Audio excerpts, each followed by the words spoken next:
अस्सलाम वालेकुम वरहमतुल्लाहि वबरकातुहू। दोस्तों यानी हसन अब्बासी किताब आहे हुडो थी हुडी है। लेखक सैयद असामुद्दीन राशिदी किस्त 29।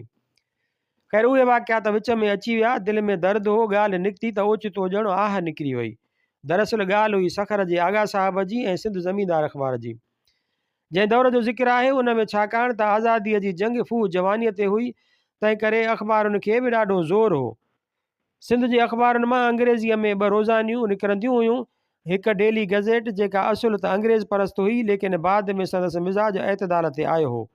ॿी हुई मिस्टर पेनिया जी सिंध ऑब्ज़र्वर, जेका ज़ाहिर में त वतन परस्त हुई, लेकिन दरअसल कटर महासभाई ज़हनियत जी अलमबरदार हुई।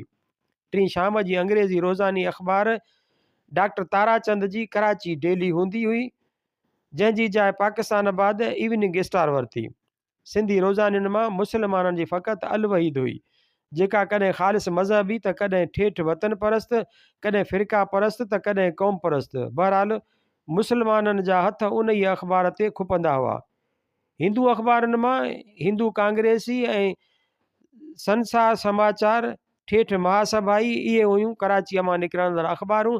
बाक़ी सिंध मां मुस्लमाननि जूं घणो करे हफ़्तेवार अख़बारूं निकिरंदियूं हुयूं, जीअं त मीरपुर ख़ास मां मुख़लिस जी मुस्लमान, नौशहरे मां रईस नजम दीन जी अल नजम, हैदराबाद मां नूर मोहम्मद निज़ामाणीअ जी तिरा अबाबिल, सखर मां सिंध ज़मींदार हफ़्ते में 2 दफ़ा, लाड़काणे मां अल हक़ीक़त, जेकबाद मां मौलवी मोहम्मद हुसैन जी अल हनीफ़ ऐं चाचे नबी बख़्श लाले मिठे जी इतिहाद, अल वहीद ऐं सिंध ज़मींदार खां सवाइ बाक़ी ॿियनि अख़बारुनि खे मक़ामी हैसियत हासिलु हूंदी हुई।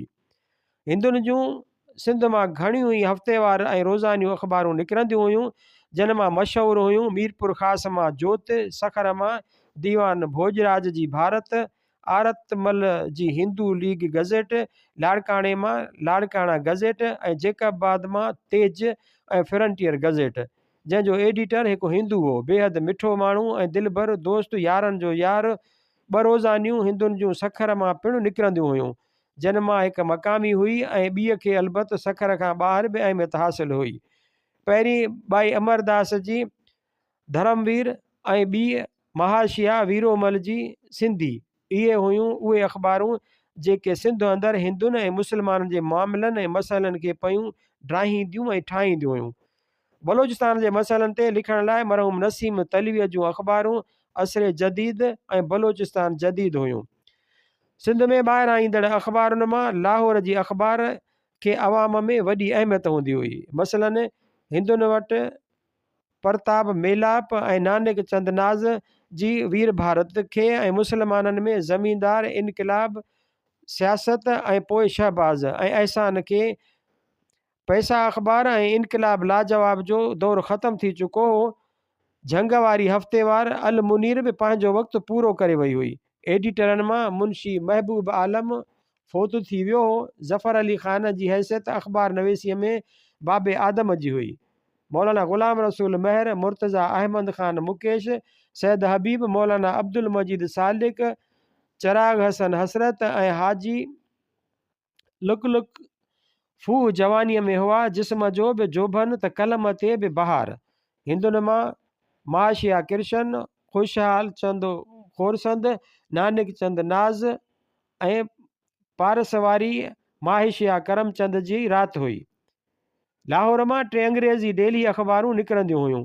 मुस्लमाननि जी मौलवी नूरुल हक़ जी मुस्लिम आउटलुक, ग़ैर मुस्लमाननि जी सिविल एंड मिलिट्री गज़ेट ऐं कालीनाथ रे जी डेली ट्रिब्यून, बजनौर जी मदीना अख़बार बाय वीकली हफ़्ते में 2 भेरा निकिरंदी हुई, लेकिन ॾाढी वज़नदार, संजीदी ऐं बिल्कुलु क़ौमी ख़्यालनि जी। सिंध में घणा मुस्लमान उन खे गहराईअ सां पढ़ंदा हुआ।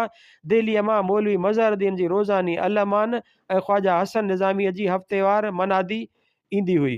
मौलाना मोहम्मद अलीअ जी कामरेड बंदि थी चुकी हुई। हमदर्द कॾहिं बंदि त कॾहिं जारी। ख़िलाफ़त अख़बार बम्बईअ मां अल वहीद जे दफ़्तर में शेख अब्दुल मजीद वटि ऐं कनि ॿियनि पुराणनि ख़िलाफ़तियुनि जे नाले ते ईंदी हुई। मौलाना शौकत अली सरपरस्त ऐं मौलाना इरफ़ान ऐं शौकत अलीअ जो फ़र्ज़ंद ज़ाहिद अली उन जा एडिटर हूंदा हुआ। अंग्रेज़ी अख़बारुनि मां अलिस्टेड वीकली ख़ूब विकामंदी हुई। Times of India, statesman, pioneer ऐं महात्मा जूं, यंग इंडिया ऐं हरिजन ऐं बम्बई मंझां बम्बई कार्निकल, जंहिंजी एडिटर सैयद अब्दुल्ला बरेलवीअ जी ॾाढी शोहरत हूंदी हुई। विलायत मां कन अंग्रेज़नि वटि लंडन टाइम्स ऐं मानचेस्टर गार्डियन बि ईंदियूं हुयूं ऐं अख़बारुनि में बि उन्हनि जे रायनि ते गाहे मगाहे हंगामो मची वेंदो हो। उहे हुयूं अख़बारूं सिंध में मशहूरु ऐं सॼे मुल्क अंदरि स्याह सफ़ेद जूं मालिक। जॾहिं मां वञी सिंध ज़मींदार जी चार्ज वरिती, मूंखे यादि आहे चिठीअ तरह मां नुसरत स्टेशन ते बीठो हुउसि। ख़ान बहादुर खोड़ो सखर मां थिए मोटियो। गाॾीअ मां मुंहुं कढी टपाल जे इस्तेमालु थियल लिफ़ाफ़े जो हिकु टुकड़ो फाड़े उन ते मुंहिंजी तक़रर जो हुकुम लिखी मूंखे ॾेई ताक़ीद कयईं त सुभाणे ज़रूरु वञी सखर पहुच। रेल छुटी, मां आर्डर पढ़ियो, 50 रुपया दरमाहू पघार, सिंध ज़मींदार जो एडिटर। याने अलवईद खां पोइ सिंधी मुस्लमाननि जी ॿी मुख्य अख़बार, उन जो एडिटर ऐं पघार जुमिले 50 कलदार विक्टोरिया राणीअ जा रुपया ख़तमु थी चुका हुआ। ठोड़े बादशाह वारा रुपया बि बंदि थी विया हुआ। हाणे हुआ जॉर्ज पंजे जा, जन में चांदीअ खां वधीक मिठ गॾियल हूंदो हो। एडिटर मजीद मलिक साहब, मुंहिंजे ॻोठ जी रेलवे स्टेशन।